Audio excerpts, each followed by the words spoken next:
fasten your seatbelt. I am taking you for the ride of your life. I'm going to show you what this car can really do. Are you ready? I am ready. Hang on. Okay. Here we go. Hold on to your butts. Go get him, kid. It might be a tumor. It's not a tumor. Not a tumor at all. F? What you're gonna ask me. So you can go ahead and ask me what you're gonna ask me, and my natural response could be to get offended. Hey, want to hear the most annoying sound in the world?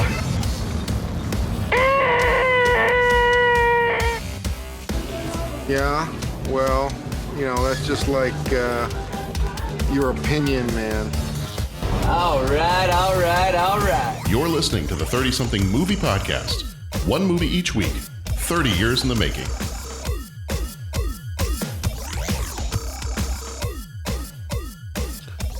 It's the 30-something movie podcast. Pat, we've got a problem. Yeah, we got a problem, John. Houston, we have a problem. Oh my gosh. The planet Houston. You come from the planet Houston? Oh, from Earth. God, can we just talk about Superman 2? I would like to. Okay. Can we talk about Superman 2? Superman 2? Can we talk about We're talking about Man of Steel 2? I mean, that needs to come out. Deep Space Nine? We could talk about Deep Space Nine. Can we talk about Jaws? Sure. Talk about, I don't know, motorcycle? Like, can we talk about anything besides this movie? Yeah. Pat, I don't know if you've ever heard. There's this thing called the alimentary canal. Oh, Pat, dear I don't know Lord. if you've heard of this. This movie makes me think of that. Yeah, friends, like a month ago, if you want to know what that, friends, if you're not a member of the medical community and you're not sure what the alimentary canal is, you can Google search it. I just recommend maybe not a Google image search, but yes, that's how this movie makes us feel. I bumped on Home Alone. Like I was like, guys, I don't know about this. It just this was like what?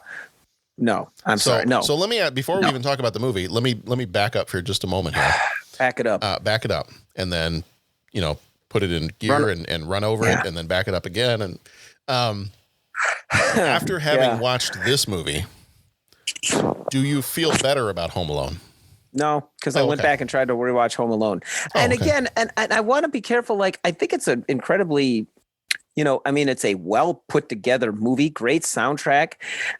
It's just, well, we're not doing Home Alone. I mean, and it's not fair because the other guys aren't here, and I don't want to get the final word. You personally I hate this. Yeah, you personally just had a lot of issues with Home Alone. I did, and it was like some of the stuff. I'm like, I don't know this. I'll leave it at that. You know what? I said it right the first time. I think for once in my life, I bumped on it. It just it didn't sit well. It's totally fine. Totally fine. Yeah. Well, this is the 30-something movie podcast. It is episode number 318. We may burn the whole thing down tonight. 318, maybe the last episode. Yeah. I don't know. What's that thing they do on The Greatest Generation when they're like, they'll say, well, so the cold open for the show got here and that's the end. Da, da, da, da, da, da, da, and they go like, maybe that's it. So, the movie today is Problem Child. What's 3 questions? It's time. Do we have anything else to say before 3 questions? No? Okay. Nope. All right. He asks each traveler 5 questions. 3 questions. 3 questions. Okay. It's just trying to move this thing along. Have you, so while we're staying on track here, Pat, have you watched Lower Decks yet? No, I haven't. Okay. I gotta get CBS All Access, and I'm kind of waiting on the CBS. I don't have it on the. You don't need to get the CBS All Access. I know. I don't think I'm on that level of permission on the other thing. I'm not sure. All right, so it's fun. I don't know what we're talking about.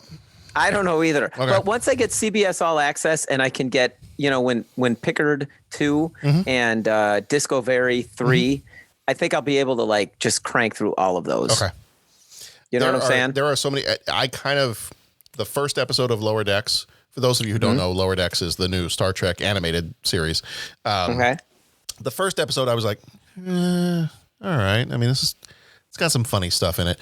there are now, as I go through each of the new episodes of this, as I'm watching each of them as they come out each week, there are so many little things that are hidden throughout the show. There is a moment where one of the characters, I forget if he's walking into one of the turbo lifts or where he's going, but he's walking somewhere and he's like humming or whistling. Dun, dun, dun, dun, dun, dun, dun, dun, dun, dun, dun, dun, dun, dun. That's cool. He's humming the Next Generation theme song. And I'm like, that's just kind of fun. Yeah. Like the fact that somebody on a Starfleet ship is humming the the Star Trek The Next Generation theme song. That's good. That's good form. That's what we call good form. And spoiler alert for one of the episodes, we find out that Chief Miles O'Brien is one of the most important people in the history of Starfleet. Really? Yeah. Like they jump many years into the future for a little like end of the episode kind of thing. Okay. And they're like, Chief Miles O'Brien, one of the most important figures of Starfleet. They don't ever explain why, but he has his own statue. Interesting. Yeah. So, no, it's hilarious. It's the show is, and it's just getting better with every episode. So, when you get a chance, check it out. I think it comes out every Thursday, so there's only 3 episodes, maybe 4 that are out now. Okay. But yeah, no, it's funny, and they're only like half hour, like 25-minute episodes, so they're short. Yeah. Well, I look forward to getting through that. Yeah. And checking it all out and everything. Yeah. All right. Well, Pat, I think we just need to get it over with. What's your favorite color? Mine's red. I like red. What's your favorite color? Well, that's been another episode of the 30-something movie podcast. Thank you, everybody, for joining us. We're so glad you could be with us here. I think next week might be Halloween or October. I don't know. We're just going to jump ahead. 1991 is next week. We're going to jump. Okay, no. That's right. Yeah. Do we have any voicemails? I just called to say I love you. I think we're just trying everything not to talk about this movie. We gotta. We just need every bit we have. We just need to bite the bullet and just go and just do it. Yeah. Well, I gotta go. Take care, John. Thanks.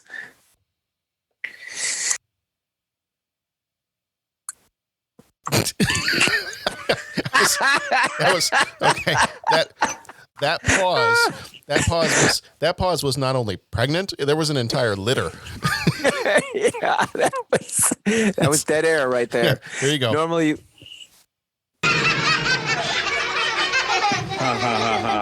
Quiet. There you go. Yeah, that's right. Mm-hmm. That's what it is. Mm-hmm. All right. Okay. Our movie this time around. No, you know what? Let's limber up here. Let's give this the full. Let's give this the full intro treatment here. Okay. That's right. Hey, have you seen Into the Badlands? A little calisthenics. No, I have not. Is that on AMC? It was. It's on Netflix now. Oh, okay. I gotta check it out. You know what? It's fun. I remember there being previews for it. I feel like there were when did that come out? I don't know. Sometime. Okay. I feel like there were. Pat, how are the kids? They're good. Yeah. Kids are good. Yeah. No, but it's good. There's how about let's pull a tombstone. I know. Let's have a spelling bee. Yeah. My favorite color is red. Is it? I like blue too. I'd say maybe like a navy blue for me. Yeah. Yeah. Kind of a little bit of a darker blue. I was thinking of painting the garage sometime, maybe. I don't know. Yeah. Take another drink here, a little liquid courage. If I couldn't get a red motorcycle, I think I'd get a black motorcycle. Would you? Okay. With red wheels. Okay. Our movie this time around is Problem Child. The battery died on my motorcycle the other day. I'm going to do it. I got to do it, Pat. I got to do it. Okay, John, I'm going to support you. I'm with you, buddy. I'm going to rip off the Band-Aid and just let it bleed out. Okay, I'm not leaving my wingman. Let's do it. Now that was a movie. All right. Let's go, Goose. Let's do this. Wait a minute. Which one of us is Goose? Hey, man, I'll be Goose. Okay. That doesn't end well for you, though. Good segue to our movie. Okay, there we go. Not ending well. All right, movie is Problem Child. It came out on the 27th of July 1990. That's just it slipped out. Rated PG. with a runtime of 1 hour and 21 minutes. It's about 1 hour and 22 minutes too long. Directed by Dennis Dugan, who did Moonlighting, Happy Gilmore, and Big Daddy. Which, when I saw that, okay, back here for just a second. When I saw that, I'm like, you know what? The other day, I was helping my mother-in-law get her phone upgraded at the AT&T store, and they had Big Daddy playing on the big TV screen that they had at the back of the store. And I've only seen that movie a couple of times, but I was watching it just while we were waiting there, and I was like, you know what? It's actually a pretty good movie. I don't remember too much about it, but it was like, it was Adam Sandler, and you've got the kid, and while he's, his normal Adam Sandler character, like it actually, the scenes, especially that we were watching there, were kind of like, it was very sweet and it was very cute. And then I started looking at this when I was writing up the notes for this. I was like, wait a minute. The same director directed this that directed Big Daddy and some of these other. Okay, well, maybe he improved from Problem Child to this one. Producer on this one was Robert Simons, who did Hardcore Henry and 21 Bridges. Writers on this one were Scott Alexander and Larry Karaszewski. They both did The People vs. Larry Flint and Ed Wood. Cinematography was done by Peter Lyons Collister, who did Halloween 4, The Return of Michael Myers, and Deuce Bigalow, Male Gigolo. That's one of the very few. Okay, Pat, you fall asleep in movies all the time. I fell asleep. I very rarely fall asleep in a movie. I fell asleep in Deuce Bigalow, Male Gigolo. Yeah. Yeah, I did. It happened. Yeah. Music is done by Miles Goodman, who died in 1996. I'm not sure if it was a result of this movie. Little Shop of Horrors, Teen Wolf, and La Bamba. Budget for this one was $10 million. Can we talk about La Bamba? I'd be fine with that. Let's just, why don't we do a retrospective? Why don't we listen to our podcast on La Bamba and then talk about our podcast in which we talked about La Bamba? We could do, it's like Inception. We just incepted the podcast. Yeah, I like Lou Diamond Phillips too. Yeah, I like to talk about him. He does some good stuff. Yeah. Thank you for calling the Prancing Pony and Continual Soiree. Is that what it was? It was the Prancing Pony, or no? It was the Red Pony. The Red Pony. You've reached the Prancing Red Pony? Pony Inn, and you've reached the Red Pony Inn. Yeah. No, Bar and Continual Soiree. Okay. It is a beautiful day at the Red Pony Inn and Continual Soiree. What is the Prancing Pony? Oh, that's Lord of the Rings, yeah, and I Lord of the messed that up Rings. too. Yeah. Okay. But what's funny is because it's like when Walt is a man in the bar, and he calls and he's like, he's trying to get it right. It's a beautiful day at the end of the Red Pony and Continual Soiree. And Walt picks up the phone and he tries to answer it. It's just like, yeah, beautiful, beautiful day, and we're at the Red Pony. It's a nice day. I hope you're having a nice day. It's the Red Pony or something. There's one of the episodes where Walt has to man the bar. Yeah. They actually, I just Googled it real fast. They actually have T-shirts that have the whole thing on there. Oh yeah. I might need to get one. You took the words right out of my mouth. I got to order. There's a bunch of T-shirts I got to order. It's another beautiful. That's actually not a bad T-shirt. No, it's cool. It's kind of nice. It's another beautiful day at the Red Pony Saloon and Continual Soiree. And actually, speaking of, got to do a shout out for a former member of the show, our good friend Jason Ko. Oh yeah. Has a YouTube channel now. Oh yeah.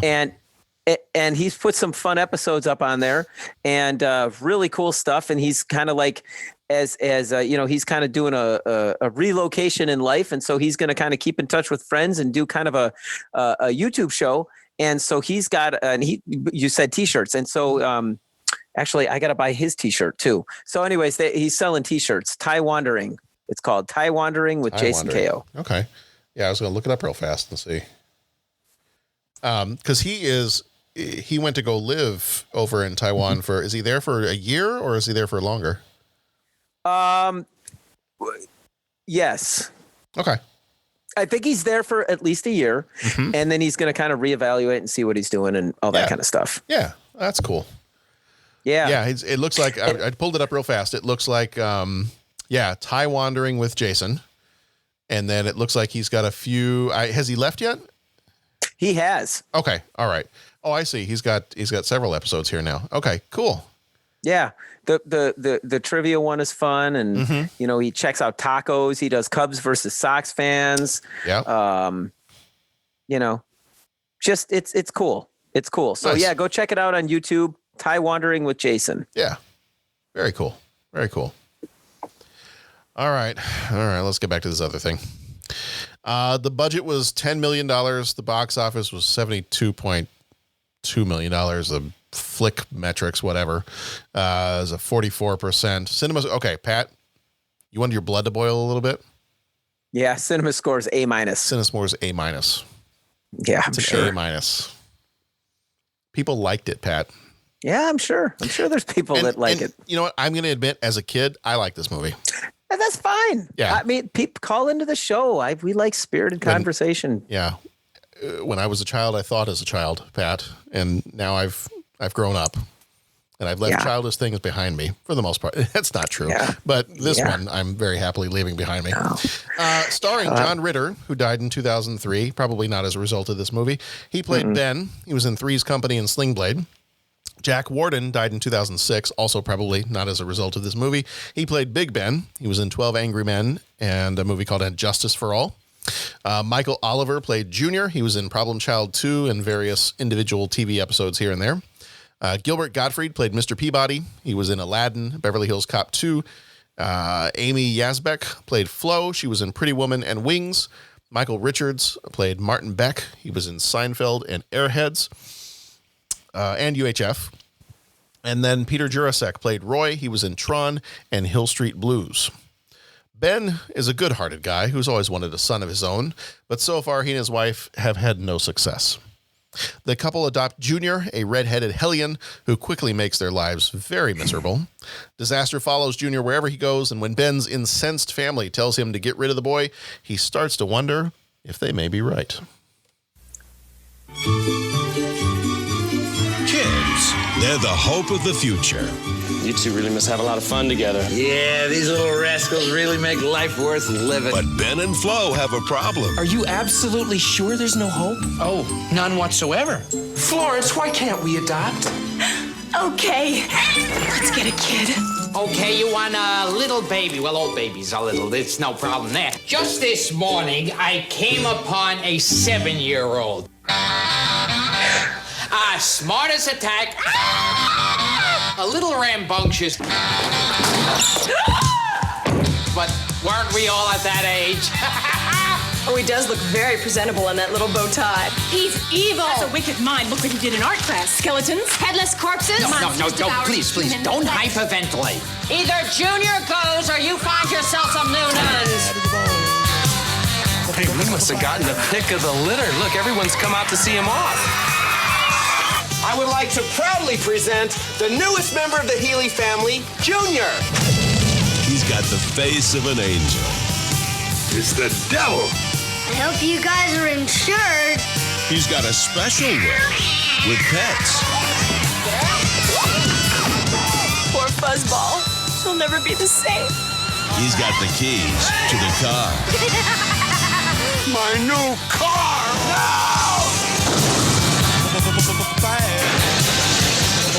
Maybe all the child needs is to be loved.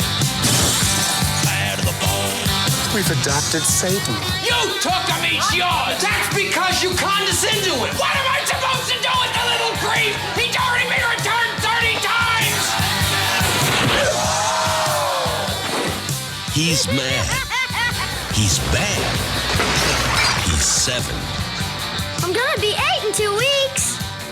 Don't count on it. John Ritter. Here's Daddy! Problem child. Who, me? Pat? Yes, John. We need to turn this podcast into like a YouTube video podcast. Yes, John. People need to see you with your Zoom virtual background, sitting at the back of the boat from Jaws, just rubbing your head, just trying to figure out what you're going to say about this movie, if anything, that's going to keep me from having to edit this podcast for 3 hours. Yeah. Pat? Yeah. John. I'm going to start with this, and I only want one word, but remember, we are family friendly. How does this make you feel? Bad. Okay. Makes me feel bad. Okay. What about you? Yeah. I'm trying to think of one word. Like, how do you condense that down into one word? Mal. Muy mal. I see. Yeah,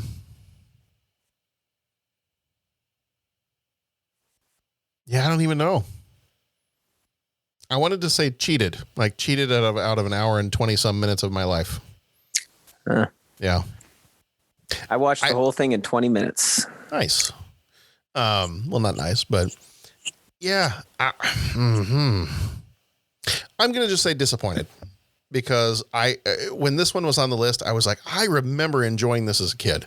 Like, I remember for me, this one kind of being up there with like a Home Alone, kind of like a Home Alone, a Look Who's Talking, that kind of stuff.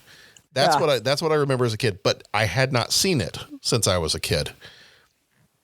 And then going back and watching it, I was like, and I remember thinking, John Ritter, I always thought he was a really funny guy. We used to watch Three's Company all the time. Oh, he was and John Ritter is. I mean, and in everything else, and even his performance in this, he's still funny.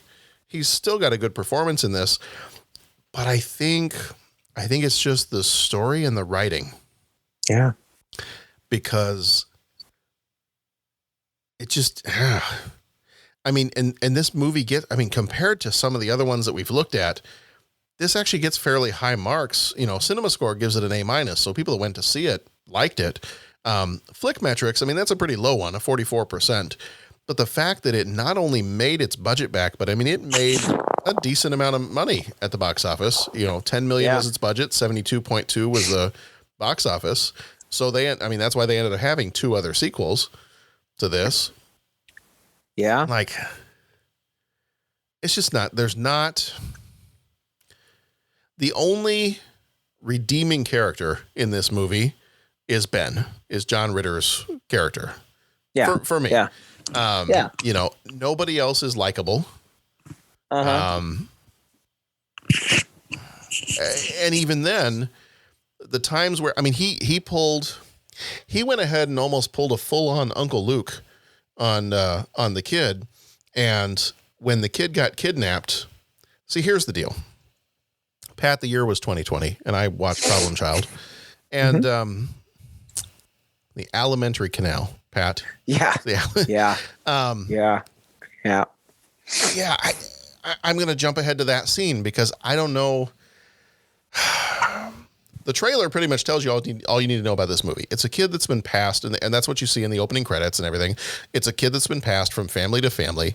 Nobody wants him. He ends up in an orphanage, and still nobody wants him. Like, other kids are getting adopted before him, and he's just, for lack of a better term, he's quote unquote a bad kid. He's a problem child, and everybody treats him. I mean, he doesn't help his case, but he's also 7. So there's a little bit of a give and take there. A 7-year-old who does this kind of, and I get it's a comedy movie and it's supposed to be funny, but I know it's supposed to be funny. It's supposed to be, yeah. And it's just, I don't know.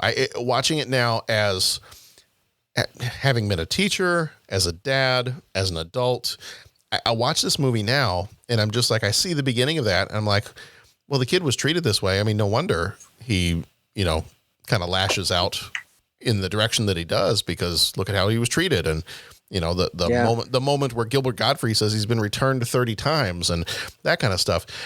But I'm going to jump ahead because I think for the most part, this movie is basically a couple can't have children. They really want to have kids, or at least the husband really wants to have kids. Yeah. And they adopt him, and then chaos ensues.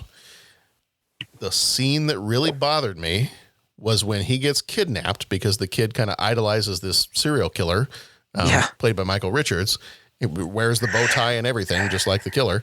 And the scene, and there's a couple of scenes before that I have big problems with too, but the scene where he's been kidnapped, the mom and the kid have been kidnapped by the killer, and John Ritter goes back in the house and he starts celebrating. Yeah. Like, he starts celebrating. And I'm like, at that point, I'm like, well, hold on. Yeah. A movie like this, if you're going to do this the right way, a movie like this should still have, because that's what his character was kind of built up to be from the beginning, is everyone else, the wife, the dad, I mean, his dad, Big Ben, Mr. Peabody, Gilbert Gottfried's character, the nuns at the orphanage, none of them actually have any kind of compassion for this kid. No. I mean, every single one of these people are terrible people, whereas Ben is a genuinely good person. Compared to everybody else, he's the one genuinely good person. He's the one that has compassion for the kid. He's positive. He's upbeat. And then you get to that scene where, like, all of a sudden, and I don't know that if you were going to get to that point, I don't think you did enough in the movie to show how much this kid broke him as a father. Yeah. If you wanted to do that, it might need to be a little bit less of a comedy. Show how this kid's behavior breaks this man's heart, who's really tried to be a father to this kid. Yeah. And then have him get to the point where he decides to pull an Uncle Luke and is like, well, maybe I should just end this before things get really horrible. And he starts celebrating that the child has been kidnapped and his wife has been kidnapped. Yeah. And I'm like, ugh. I didn't have any other response to it than just, what? Yeah. Like, what is going on? I explained to the kids tonight. I said, because my daughter loves, she loves learning about new words. She's the kid that will beg me for a spelling bee just while we're having dinner. Cool. She's like, and we did one the other day, and she's like, give me really difficult words. Okay, fine. So she came back today and she's like, I think I finally memorized how to spell the word hemorrhage. I'm like, okay, well, that's probably not on the 4th grade spelling list, but sure. That's right. Alimentary canal. Yeah. Alimentary canal. So I was sharing with her, and I was kind of talking about this movie, and I said, there's actually a German word that means kind of what this movie kind of fits with this movie. And I don't know if you've heard this word before, Schadenfreude. Yeah. So, I mean, the idea, if you hadn't heard the word before, Schadenfreude basically means when people receive pleasure or entertainment from another person's misfortune. So I think of things like, and growing up, I loved the Three Stooges. I still do. I still love the Three Stooges. Tried to show it to my kids a few years ago, and they actually they had like a completely different reaction that I didn't expect. They were like, why are they hurting each other? I was like, oh, okay, maybe I shouldn't have shown you this. It just got real. Like, okay, so you're not going to enjoy that thing that Daddy really enjoys. Let's move on to something else then, shall we? I think Dinosaur Train is on. Let's watch that. Yeah. Does anyone know the song for Tailspin? Right. You do. It's bum bum bum bum bum. Yeah. It's bum ba da dum ba. It sounds exactly like that. Yeah. Yeah. Dr. Evil. Chicka chicka chicka chicka chicka. I'm cool. I'm hip. I'm hip. I'm with it. Chicka chicka chicka chicka chicka. And then chicka chicka chicka chicka. Hey Pat. Yeah. In the Tailspin opening credits when Baloo was wearing that dress. Yeah. Yeah. Did you think he was kind of hot? No. Okay, neither did I. I just was checking. Just checking. Hey, you remember when Bugs Bunny dressed up in the girl? No. Okay, neither did I. And problem child. Yeah. Pat, how do you feel about all that? I totally agree with you, John. I totally agree with everything you're saying. That was the scene that kind of broke it for me. Was that scene in particular? Like, that was the turning point. Up to that point, I was like, all right, not as much fun as I remember. And then at that point, that particular scene, coupled with maybe one other one, from that point on, I hated the movie. Yeah. I just, I mean, I don't want to be naive and say it's all, sunshine and roses. And boy, I know we've got our struggles in this world, and they're right front and center, right? I mean, whether it's places, war, refugees as a result of that, global warming and flooding and, natural disasters, a worldwide pandemic, so much civil unrest. I mean, there's some real things that we're trying to get through, and I don't want to put it all on a movie. So I guess in one sense I could just say, yeah, this isn't my thing. Just turn this off. And it's hard because I try to be a nice guy, and I know people put their heart and soul into something and are working on something and honestly trying to maybe just make people laugh. And so I want to be careful. And, anyone that made this movie or worked on this movie, if you're listening to our podcast, I'm sorry that it just fell flat with me. I sincerely am. But it's like, I just look at that and it's like, we have to be better. We have to be better than this. This can't be. I mean, this can't be. And I don't know. I don't know if we just look at raising kids differently. I don't know. Like, I don't want to watch this. And I mean, that's that opening scene where they kept bringing him back and putting him on different doorsteps and stuff. And then he kept getting older. And then it was like a big kid I didn't even get that joke. I'm like, I'm trying to laugh at it. Like, I don't even find that cute. And then the kid was just so, I mean, and it was so over the top too, I mean, I don't know. Yeah. It's just, I'm just simple. You said it. I love all the points that you made. We have to be better than this, and we have to expect more from this. And and if other people find this kind of stuff funny, that's okay. I just can choose not to. So thank you very much. Not my bag. I don't know what was, I don't know. Ugh. I don't know. I don't know. Yeah. Yeah. Not a fan. Yeah. I'd read somewhere, I was trying to find it real quick. There was this article, I think it was People Magazine, and it was at the 25th anniversary. Yeah, here it is. 25th anniversary. And they had one of those articles of like 10 things you didn't know about this movie. And one of the things, and I had heard this before, it might've been looking on the IMDb trivia page, but that this movie was actually inspired by real events. Oh, good. So, yeah.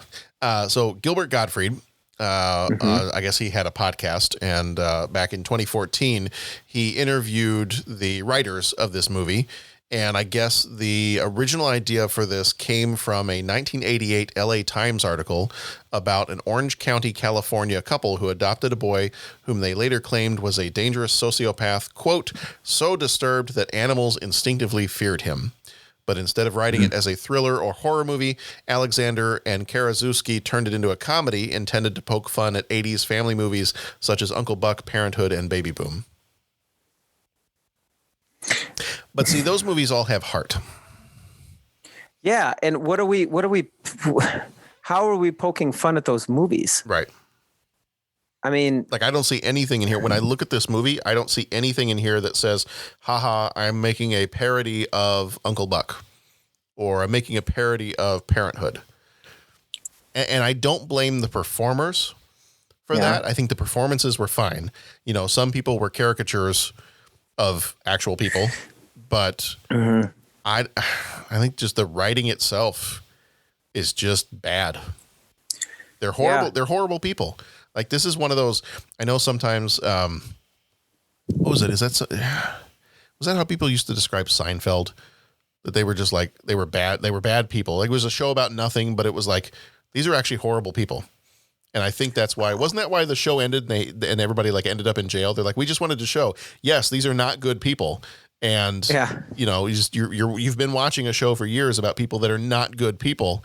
And we just wanted to prove it to you by putting them all in jail in the finale. Yeah. I remember vaguely hearing that. Yeah. I liked it so much. Like, I guess I never really keyed in on that. Hey, they're bad people. But I remember kind of hearing that, But I mean, this takes it to a whole other level. Yeah. Like the other scene I had a huge problem with was not only, I mean, the scene where Flo, the wife, and the kid Junior have been kidnapped by the killer, and then John Ritter's character Ben starts celebrating. Like, that's where I had the really huge problem. The other one where it just made me hate all of these people in this movie. I mean, the dad, Big Ben, was just a terrible person. Gilbert Gottfried, I mean, I can't really stand him anyway, just because of his voice. Mm-hmm. But then Flo, the wife, like, part of this made me think, why did Ben ever marry her? Mm-hmm. You know, it was that scene in particular where she and Michael Richards, you know, his character, the killer, where they're in the kitchen together. Mm-hmm. And all of a sudden, like, he kind of jumps her and she doesn't stop him. Mm-hmm. Like, she kind of jumps him back. Mm-hmm. And I remember watching that scene and I'm just going, wait, what? What? Yeah. What?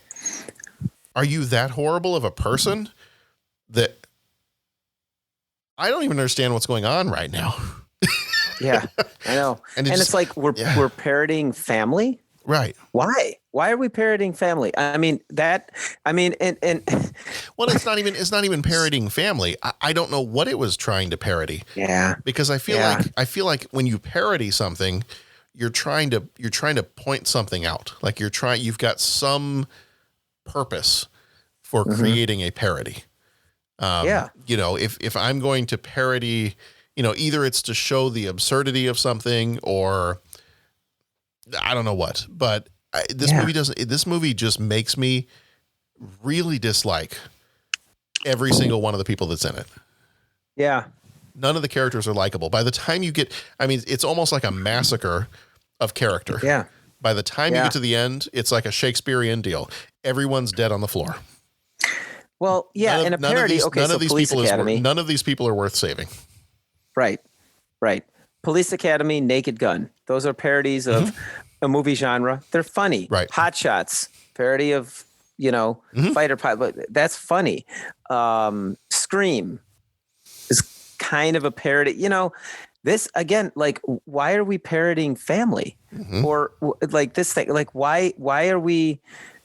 You know, and that's what he said. We're trying to parody all those family movies like Uncle Buck and Ferris Bueller and all that. Like why? Why are we? I mean, show a family movie that's zany. Show it something that's non-traditional. I mean, and that's fine. And even like I'll approach it from a 21st century standpoint. Show a family that's not traditional. It's like I'm fine with all that. Like give us something to kind of deconstruct our preconceived notions of what a well-functioning family is. But it's like why are we poking fun of this incredibly dysfunctional family? I mean that. You know, there's families out there that are just working to try and stay together and hang together and figure it out. And even if you don't have all these issues, making a family work is hard. But I mean, you know, and I don't want to get too preachy, but a family, that's what it's all about, right? Family first. That's what matters, right? That's the cornerstone there. And it's kind of like, this movie is just kind of like deconstructing all that in the most nasty way.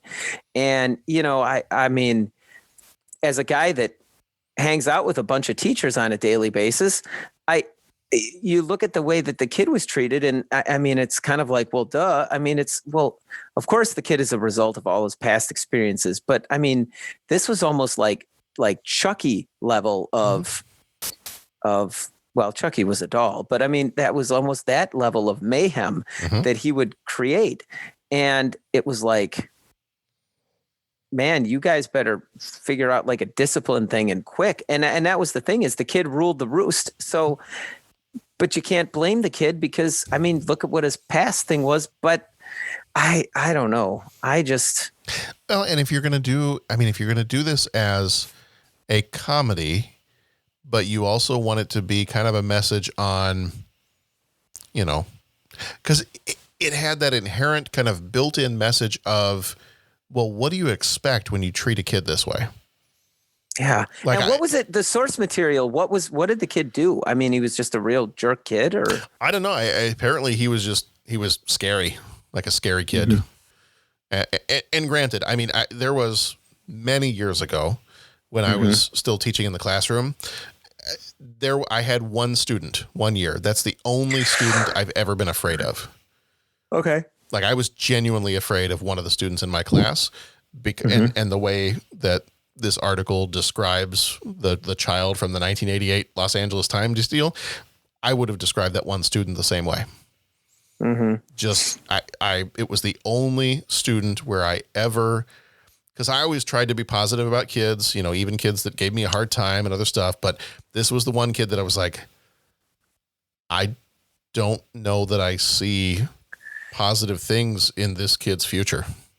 Mm-hmm. Like, you know, and still tried to work with him, still tried to teach him and did the best we could, but like, yikes.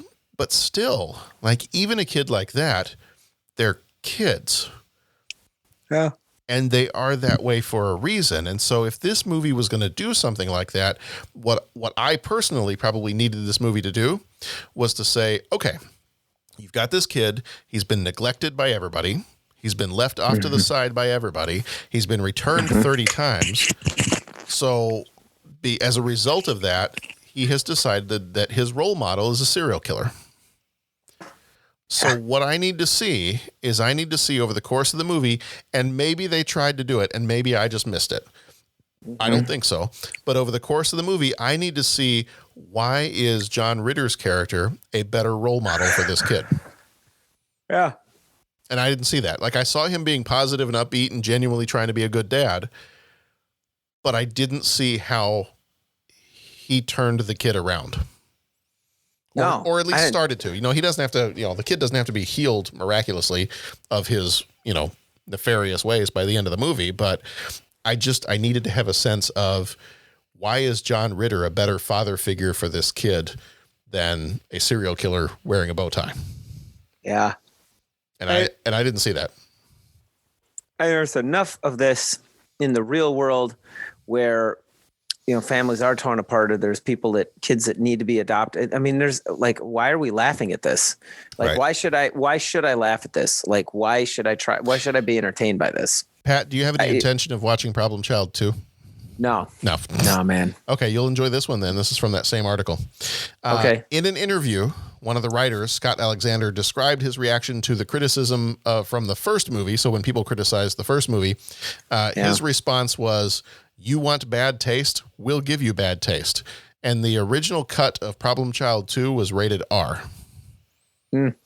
And when they edited the movie down, they got it down to a PG-13 rating. So Problem Child 2 is rated PG-13, but the first cut of the movie, I guess they just decided, hey, you know what? You all that said Problem Child 1 was in poor taste and you hated it, we're going to double down. Mm-hmm. Like, really? Well, that's a real mature, grown-up attitude that they took there. That's one of those things that infuriates me about, there's people in the world that I'm sure would love to have, what was this one again? I'm sure there are people in the world that would love to have $10 million to make a movie. Yeah. And then there's stuff like this, where they get $10 million and they make this, and then they make a sequel, and then they make another sequel. They have a third movie, and they have an animated series. Like, and they want it to be in... the fact that this movie got so many additional things that came from it, just it almost just makes me mad. Yeah. That these are other resources where something else could have been made, something better. I know. Are we taking this movie too seriously, Pat? No. Okay. No, because I can't relax and just have fun with it. Yeah. Sorry. Yeah. Sorry. I'll turn it off. It's just not my thing. And if some guy's sitting there saying, well, I'm going to make it because, you thought this was bad? Check this out. Right. You know, that's like, you know, hey, you think that's smelly? Now smell this. Mm-hmm. Yeah. All right. Well, if you pull my finger, I mean, it's that kind of mentality. And it's just I'm sorry. Which oddly enough, you almost quoted a scene from Problem Child 2. Yeah. Yeah, because the kid in Problem Child 2, they move to a completely different town. The kid goes to school, and I think the school principal is Gilbert Gottfried. Mm-hmm. While he's in there, Gilbert Gottfried's like, "What are you doing here? Like, you live in a different town. You're not supposed to be here." And the kid's like, "No, I'm going to go to school here now. I'm in the 3rd grade." And he says something to him, and the kid just rips a giant one right there. And the next 20 to 30 seconds are Gilbert Gottfried complaining about the smell. I'm like, so I don't know that I've ever seen Problem Child 2, but I'm like, all right, so that's the route we're going. Yeah. Okay, we're going to double down on stupid. Yeah, so it's just there is no commentary. There is no, hey, check this out. I mean, there is no witty parody that I can see. It's just you're going for the lowest level of cheap laughs, low-hanging fruit, and you're doing it with a topic matter that I just don't think should be there. So you're not going to be winning me over. Yeah. So forget about it. I'm glad I didn't show this one to the kids. Yeah. Because there was part of me that was like, you know what? I remember watching this as a kid and thinking it was kind of funny. And the kids, my kids liked Home Alone. Like they thought that was a funny movie. Yeah. And I thought, you know what? I remember this. And I think they would enjoy, I don't think we've ever watched Look Who's Talking with them. Yeah. I don't think we have. But I'm like, you know what? I think they would enjoy, because I think of this movie being kind of along the lines of those movies too. And I thought about it. And I was like, yeah, we could probably watch this one together. And then I went and I looked a couple of things up on it before I started. And I was like, yeah, maybe we can't. Maybe not. And then I just ran out of time to watch it with the rest of the family. And as I'm watching, I'm like, I'm really glad I ran out of time. Yeah. I don't want to watch this with my kids. I don't want my kids watching this. It's garbage. Yeah. Yeah. So, I don't know. Yeah. If anybody disagrees with us, please write in, call in, whatever. Yeah. I mean, we would love to. Just because we completely hated this movie does not mean that there may be an explanation out there. Maybe there's something that we completely missed in our viewing of the movie. Maybe there's something redeeming about these characters that maybe I was in not a great headspace when I was watching it. And so maybe I missed something that's very obvious to other people. We'd love to hear from you. So if you have a completely different opinion of this movie, please let us know. Otherwise, the nostalgia of this movie did not hold up for me at all. Yeah. At all. Yeah. Please tell us how it's good to make fun of, kids that have terrible upbringing and then therefore act terribly and treat people awfully and tell us why that's funny. I didn't ask you, Pat. Was this the first time you'd seen this movie? Yes. Okay. You had not watched it before? No. Okay. So there's no nostalgia in there at all for you? No. No. Okay. There ain't nothing in there for me. Yeah. So. And I'm sorry to take a Roger into it because I know you. No. But I just. Yeah, this movie really just rubbed me the wrong way. Yeah. But no, I definitely had huge problems with this one. Yeah. Doesn't quite give you the warm and fuzzies. No, not really. Not really. Maybe, what do we got next week? I'm going to see if that gives us warm fuzzies. Do you think Witches is going to give you warm fuzzies? Well, I don't know. You were talking about possibly watching it with your kids and you said it was really scary. So yeah, I remember it being like, because I remember watching it as a kid and there are certain things about that movie that are like, they're kind of like Return to Oz levels of creepy. Oh, okay. I mean, it's a kid's movie. It's a Roald Dahl. So, I mean, it's like, Charlie and the Chocolate Factory, that kind of stuff. It's Roald Dahl. Yeah. So, but I remember that I think the witches themselves, the makeup that they did for the witches. I can handle that. Yeah, I'll be good. I can handle that. Yeah, you'll be fine with that. I remember it being kind of a fun movie. Probably not too many warm fuzzies for at least a month or so. But we'll get through it. All right. Well, have we killed this one enough? Can we move on to 3 questions? Yeah, I'm just going to say what Khan said. I've done something far worse than kill you. I'm going to leave you like you left me. Buried alive. I'm just going to leave it that way. I'm not going to kill the movie. I'm just going to leave it buried alive. Okay. All right. Okay. Well, on that note. He asks each traveler 5 questions. 3 questions. 3 questions. It's impossible to answer. Impossible because you don't know the answer. Nobody could answer that question. I want to ask you a bunch of questions. I want to have them answered immediately. What you just said is one of the most insanely idiotic things I have ever heard. At no point in your rambling, incoherent response were you even close to anything that could be considered a rational thought. Everyone in this room is now dumber for having listened to it. I award you no points, and may God have mercy on your soul. May God have mercy on this entire show. Okay, question number 1. Yes. Favorite character from TV, books, movies, who wears a bow tie? Really? Yeah. And I'll preface this by saying in the past, a lot of times, I have given everybody the 3 questions ahead of time. Mm-hmm. And the last couple times, it's actually been kind of fun not to give you guys the questions ahead of time because I kind of just want to see, I almost want to see the thought process happen as it happens. Vic Fontaine, Deep Space Nine. I should have known you'd do that one. Yeah, I'm going to pull that one out there, man. I mean, I could be like, any of the Rat Pack, Frank Sinatra. Yeah. Sam Davis, and say like, oh, well, they recorded the one concert, 1965 Rat Pack at St. Louis, which is a fantastic show. It's on YouTube. I was talking to Jeff about this. My gosh, how lucky are we that we've got an entire concert of those guys performing. Rat Pack, St. Louis, 1965. And I think, to my knowledge, that's like the only performance we have of them that's recorded. And now, for all time, we can show generations their greatness. Yeah. You know what I'm saying? Nice. What are we talking about again? No. So, I mean, favorite characters. So I decided just, favorite fictional character.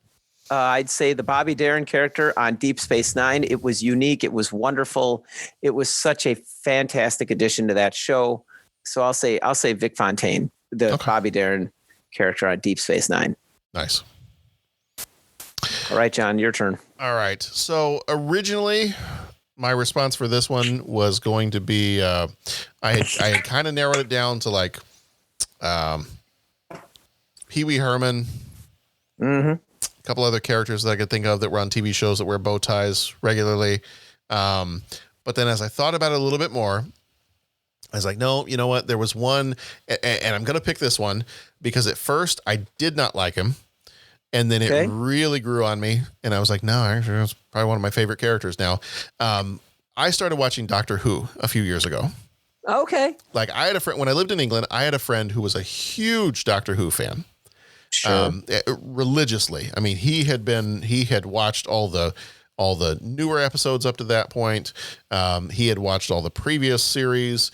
He knew everything that there was to know about Doctor Who. Cool. And then when they restarted it in, I think it was like 2005 or 2006, they had, I'm going to blank out what's his first name? Christopher Eccleston. Started off as the Ninth Doctor, and I started watching it. I think it was on Netflix. I started watching it, and I was like, "Oh, wow!" Like I remember Doctor Who as being like this really cheesy old British show, and it's actually kind of cool. So I started watching it, and I think he was only the Doctor for 1 year, and then I got really upset because I was like, I really like him as the Doctor, and then of course they switched. And I don't know if you've watched Doctor Who.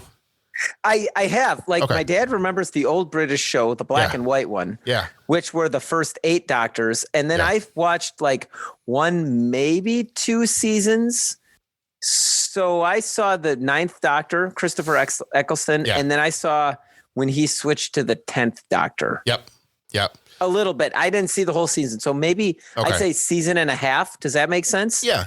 So that have covered? Okay. So if for those listening, if you haven't watched Doctor Who, the Doctor can, if something were to happen so that his life is threatened or he's mortally wounded or whatever, he can then regenerate. But when he regenerates, he becomes a new Doctor, a new person. It's the same personality. I mean, some slightly different things, but memories are retained and whatnot. And that was kind of the show's way of, James Bonding it and having a new person every few years or so. Mm-hmm. So I really liked Christopher Eccleston as the Doctor. And then when they switched and it was David Tennant, I was like, I don't want somebody new. I really like this other guy. And he was only there for a season. Well, then David Tennant. So I start watching through those episodes, and it took me maybe half a season. And then finally, about half a season in with David Tennant, I was like, nope, yep, I really like him. I really like this Doctor Who. We can keep going with this. I think he was the Doctor for maybe 4 seasons, maybe 5. I don't remember. And then all of a sudden they switched to another one. And I was like, are you kidding me? Just as I really started to enjoy this one, they switched to another one. And so then the 11th Doctor was Matt Smith. And I think he was the Doctor for 2 or 3 seasons.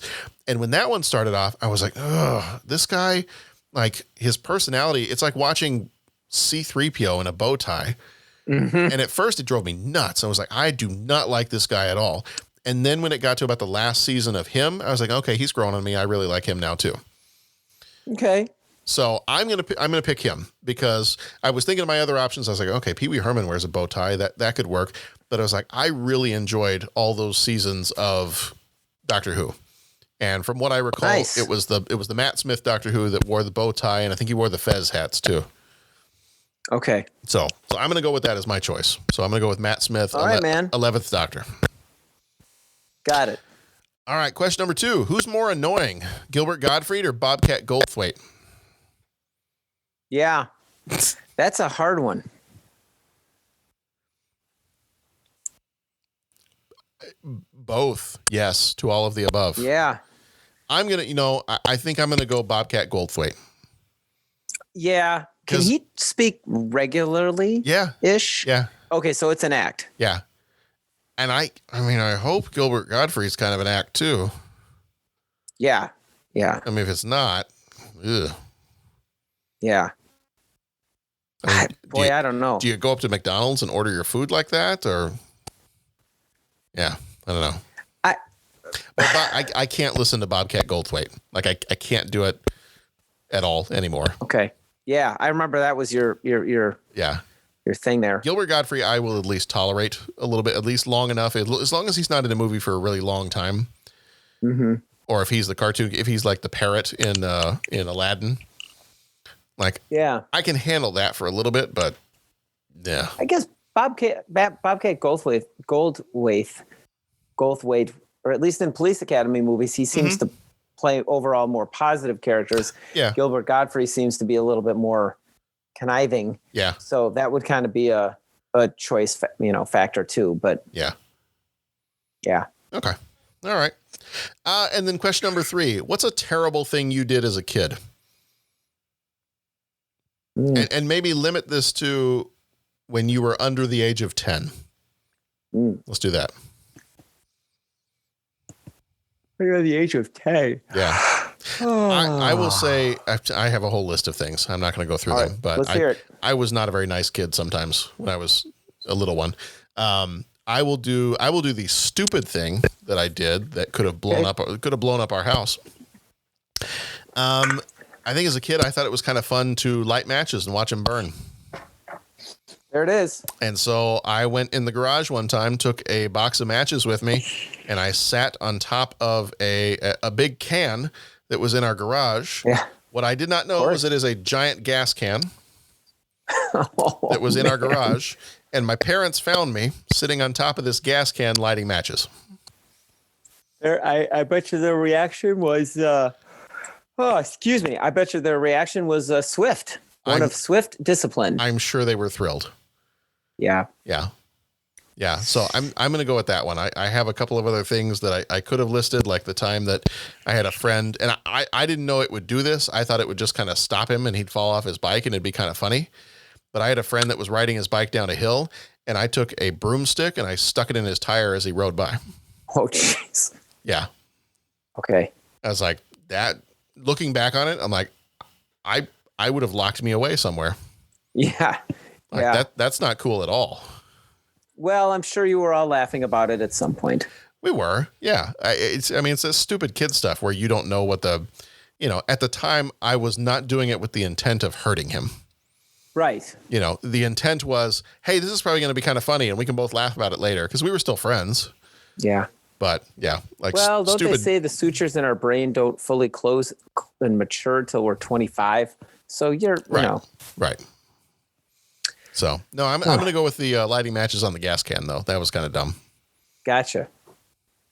We had growing up BB gun and bow and arrow and all that. And we'd practice in the backyard. The backyard wasn't like, opening up to farmland of acres and acres. It was a suburban backyard. And we had not the BB gun out back, but we'd get the bow and arrow out back. And my brother and I'd set these targets up and shoot at them. And then we had like some apple trees. And so we'd put apples on top of the targets and try and shoot those off. Then we put the apples on the arrows. And when they hit something, they'd splatter. And we'd always miss high, and the arrows would end up in our neighbor's garage. And he'd come home, there'd be like 7 or 8 arrows stuck to the side of his garage. And then we were going to light the apples on fire just to shoot a flaming arrow like once or twice. Yeah. But Mom and Dad put the kibosh on that one. That's awesome. So I guess that would be kind of the stupid thing I did. Just playing around with the bow and arrow. Yeah. All right. Good stuff. Yeah. Fun. Much better than this movie. Yeah, it's late and I'm just going into a cycle and it's just like we just kind of have to ask for better. Yeah.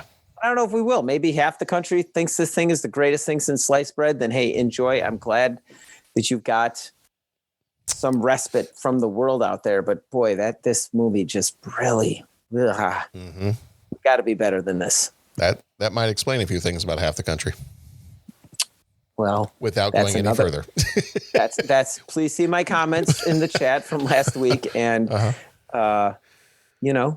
hey, we just move onwards and upwards. But, even that, like, let's put a serious spin on that. Like, how are we we got to learn to get together. We got to learn to coexist. What did this movie show any of that? It showed people being nasty to each other and then taking revenge and taking glee in them getting hurt. Like all the people there are was horrible.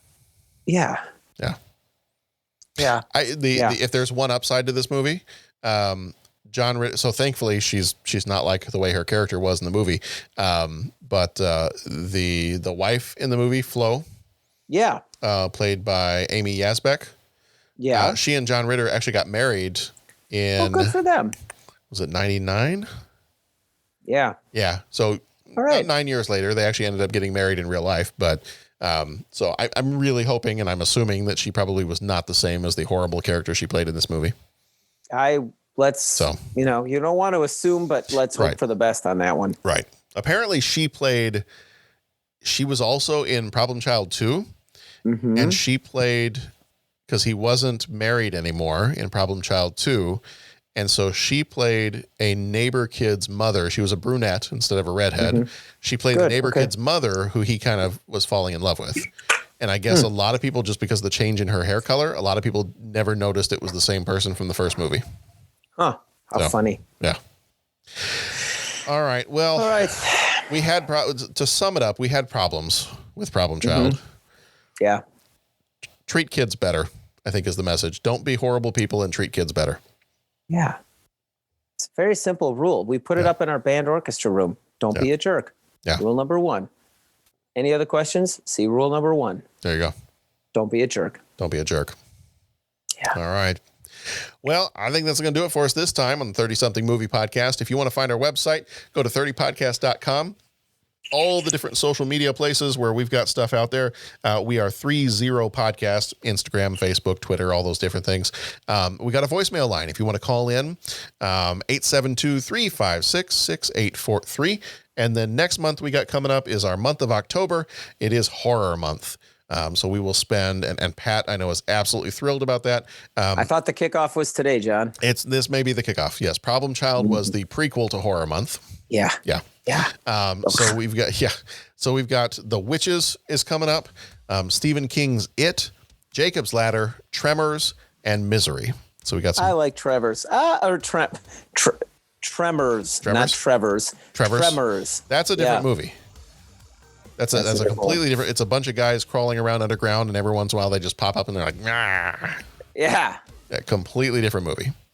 Got little, I dig Tremors. Pocket protectors in there, and yeah.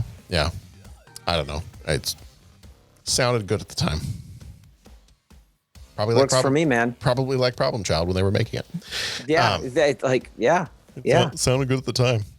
All right, that's gonna do it for us this time. Pat, thank you so much for being here. Hey, John, thank you. It's fun as always to talk movies. Even though the movie was good ones. Even though the movie was a steaming pile. Yeah. Well, it wasn't so bad as that it just lacked good. Yes, that's probably a good way to put it. No, it was bad. Yeah, this was not a good one, John. No. This was bad. It lacked all good. Yes. Yeah. Okay. Yes.